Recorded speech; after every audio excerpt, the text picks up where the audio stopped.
Hi, folks. Good afternoon, and welcome to another compliancy chat from Mark Dennison, founder of the Compliance Department. I promised you a little while ago that I would just continue the conversation about risk profiling and focus particularly on the concept of capacity for loss.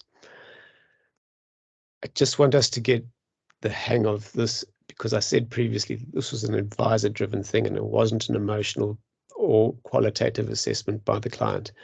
In order to deal with capacity for loss, we need to have a benchmark. That benchmark is the client's threshold of cost of living, not income, cost of living. We need to establish what the baseline of that cost of living is. That baseline is essential costs. We then need to overlay that with a total global cost view, and the difference between the global and the essential is the discretionary. And we need that because we can move up and down the discretionary level depending on where we are with the client's needs in terms of cost of living. In order to do that, we have to get that piece of information. We can't be vague about it. We can't be flippant about it. We can't ignore it. We need that information. That information needs to be up to date. That's the first stage in establishing capacity for loss. The second stage is how we service that need, that expense need. And it covers two aspects. The first is the level of income that we are guaranteed that can service that requirement. That will come from different types of pensions generally. It might come from income in a pre-retirement environment, but generally speaking, when we get to the post-retirement environment, it comes from guaranteed incomes.